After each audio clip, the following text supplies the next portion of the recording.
A year-old problem has returned with the W14B, as Hamilton and even Russell complained about it after the Spa race. This only adds to the series of issues Mercedes are facing this season, with them having to completely move away from the zeropod concept after it proved to be the wrong call. However, the problem might be etched deeper into the entire design of the car. So what does this mean for the team, and could it change Hamilton's mind to sign a new contract?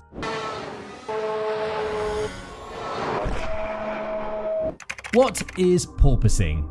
So what exactly is this porpoising issue that was a big deal last season?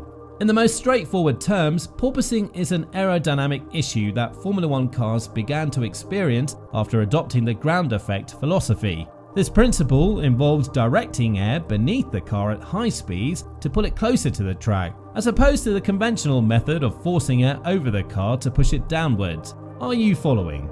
The problem arises when the speed increases, causing the car to be drawn closer to the ground. If the car gets too close, it can disrupt the airflow, causing it to stall, which leads to a sudden decrease in the downforce. This then results in the car abruptly bouncing upwards. However, once the car's underside is no longer in close proximity to the ground, the airflow resumes, pulling the car downwards again.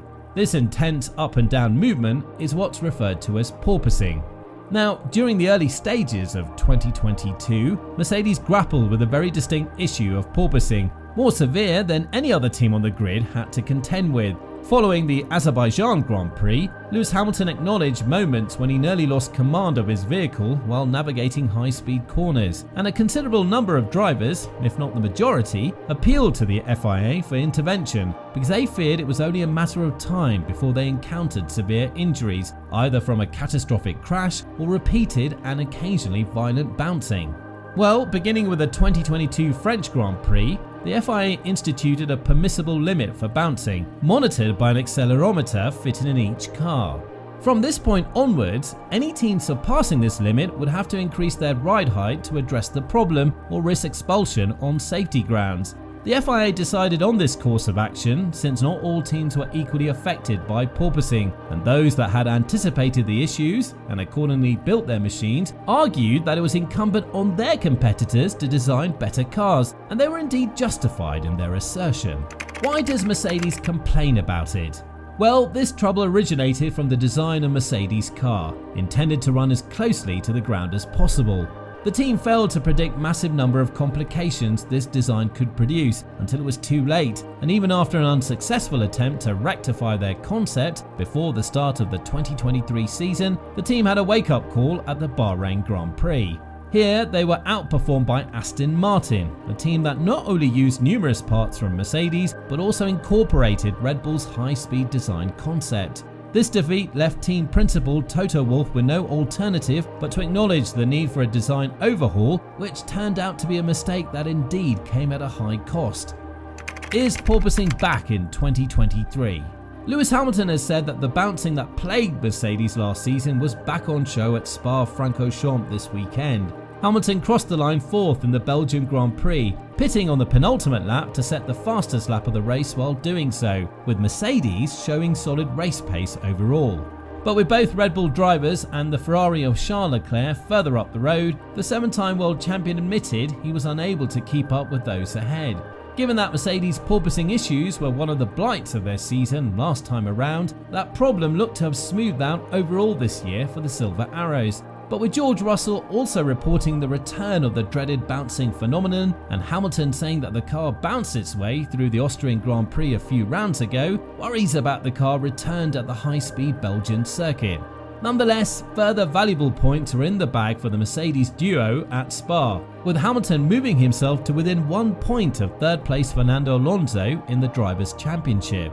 I mean, it was a kind of a non-eventful race really, there's not really much going on, Hamilton admitted to Sky F1 after the race. I wasn't able to keep up with the cars ahead of me and struggled in the beginning.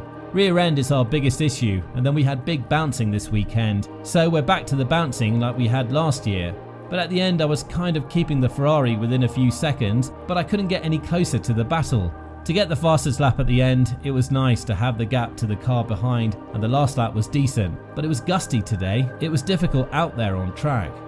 When pressed further about the return of the bouncing on his car, Hamilton acknowledged it's a concern for him and he and the team will be putting in work behind the scenes at their factory to try and find a solution, one for which he says he's praying. They don't know, and to me it's a concern. Hamilton said when asked about the team's views on how the car has been able to start bouncing again and how they can fix it. But we'll work through the data. I think we'll work through the data this week and then try and figure out what we do for the next race. I know what I want, I'm praying for it, and just waiting for the day we get it. Despite this, Toto Wolff believes that the team is heading in the right direction and that they need to find answers quickly as to why the porpoising has returned.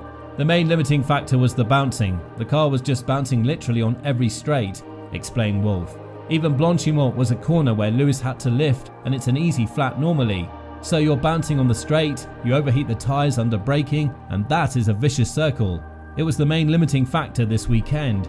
It's frustrating to check out for the holidays like this, but the next few days we've got to understand more based on the data.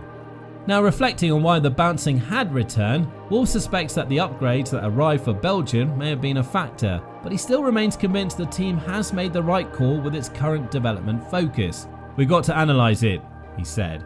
There is so much hard work that's been going on for the upgrade. The aero guys and the operations to deliver that upgrade, you've got to take your hat off to them. I think the flaw could have been the reason why we've been bouncing, but we're going to see it in the data. And maybe there's something that we need to find, because I still believe the direction that we're going now is the right one. Then there is another problem that Mercedes have, which is the near future of the development. Toto Wolff thinks that they should switch their focus on the 2024 car, while Hamilton believes they need to improve this vehicle. This is a rare case of the two not agreeing on something, which comes in a sensitive moment where Hamilton needs to sign a new contract with the team. Could this hinder that process and potentially change the 7-time world champion's mind? Or is it just a minor inconvenience which will work itself out in the long run? Only time will tell. I think Mercedes has gone a bit under the radar for their lack of progress on their car too. Yes, the car might not be as temperamental as Ferrari's, and it might also help to have the strongest driver lineup to better extract decent points every race weekend. But since the start of 2023, they've been struggling to fully understand their issues or even have a good idea about which tracks they'll do well at. Initially, many fans thought the blame was laid on Mike Elliott, but even with James Allison back now, there doesn't seem to have been much progress. And now it seems like they've even brought back a bit of porpoising on their car too. Sure, Mercedes still look like favourites to finish second in the constructors because Ferrari, Aston Martin and McLaren all have their own issues, but they're not going to be satisfied about it when they're still miles behind Red Bull on top.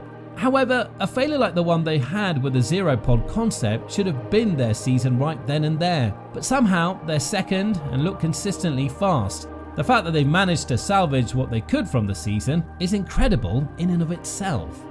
As always, thanks for watching this video, and be sure to let us know in the comments whether you think Hamilton's complaints are right and should Mercedes develop next season's car or stick with this one. In the meantime, like the video and click subscribe so you never miss a release here on the DRS Straight.